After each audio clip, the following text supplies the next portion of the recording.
then, now, and tomorrow.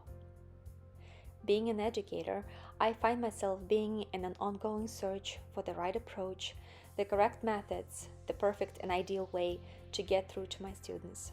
Always trying to find the right words, actions, and attitudes to influence every kid and every soul in the best possible way.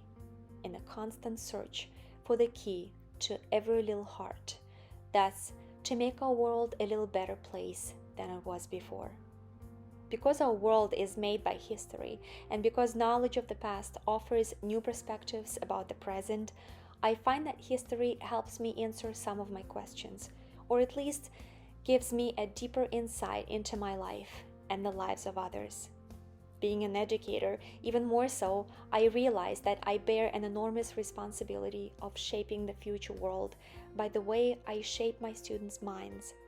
Analyzing and understanding the relationships between the educational philosophies, learning theories, and their practical application of the past, the thoughts of some of the great minds in education all help me find the right approach and teaching philosophy of my own.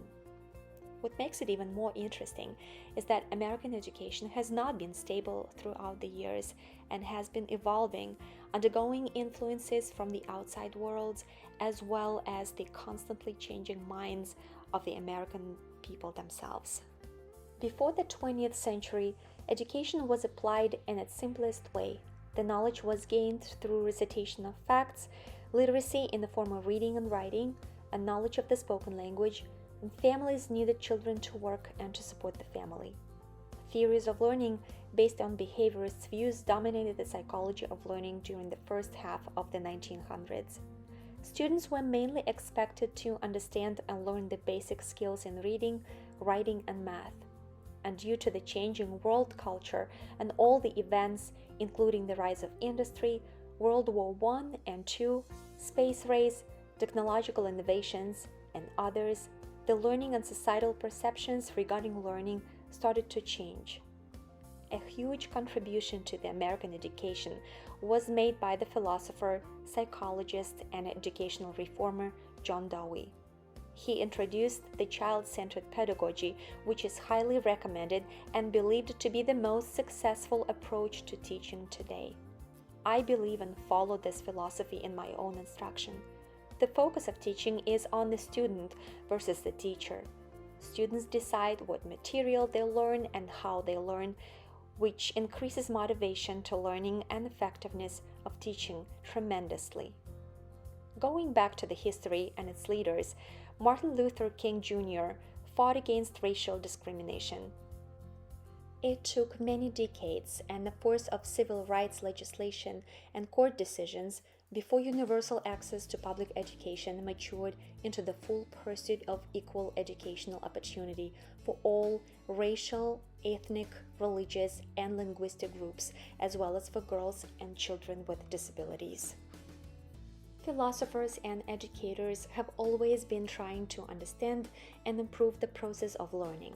Therefore, teaching has constantly been changing and evolving, from being centered on masses to being individualized, from being teacher-centered to being student-centered, from teaching basic curriculum to practical knowledge.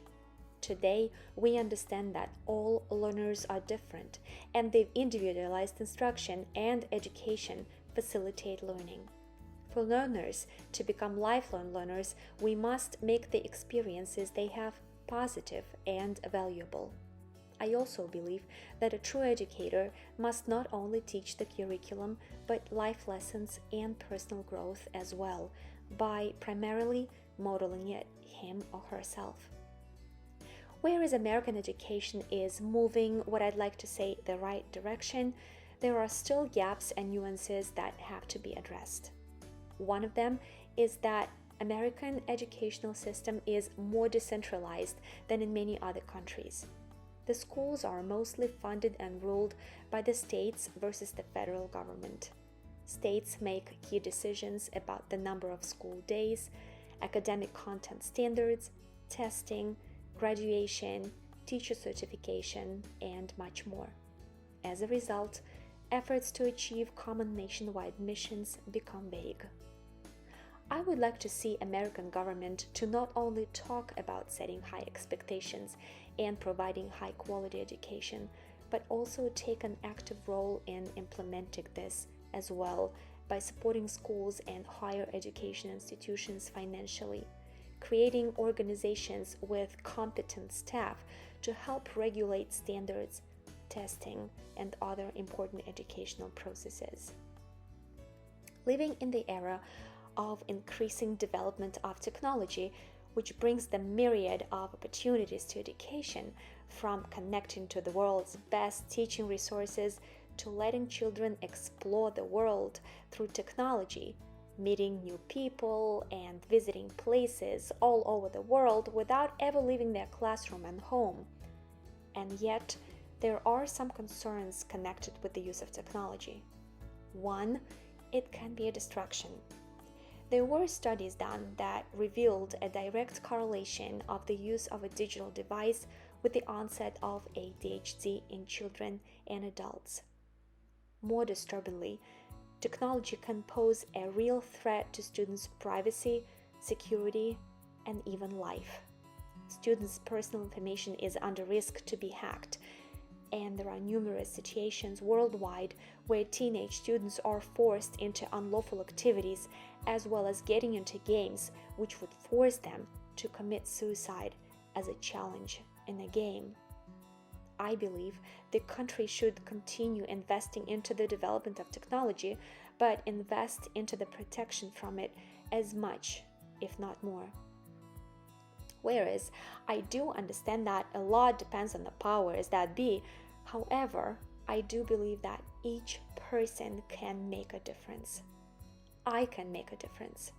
I can start with my little world, me, by educating myself and free myself from biases and prejudices, letting myself see each individual child as a blank paper that has all the opportunity to become a masterpiece.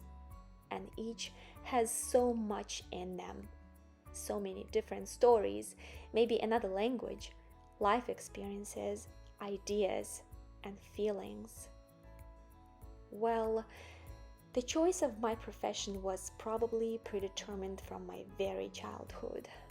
I used to play school with my dolls and girlfriends.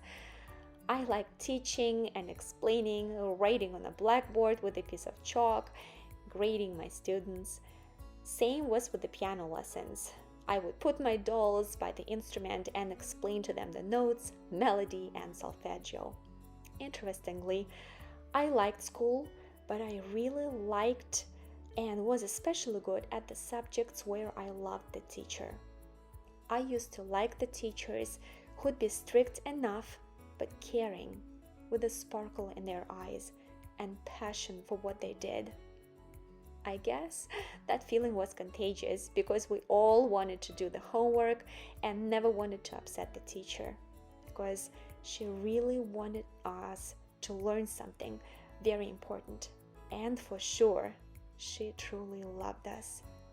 Children always and unmistakably know how much the teacher cares. I believe an outstanding teacher should first love his or her profession, which goes hand in hand with love for children and people in general. For me, to be a great teacher means to get through to every student, trying to see the world through kids' eyes, to be myself with the children, and yet sometimes letting myself be a child when I can be funny and laugh at myself, or even make a mistake, or not know the answer to every question. To conclude, I would like to state my personal educational vision that I strongly believe in and have been living up to and trying to implement every day. Every child, regardless of their social, ethnic, and cultural background, beliefs, and nationalities, as well as financial and physical abilities, deserves education and love. Every child is unique and has an incredible world of ideas, experiences, and talents that must be treated as assets and opportunities to be built upon. Finally, I am a believer into human relationship. Kids don't learn from people they don't like. That's a trusting and caring relationship is the key to successful learning.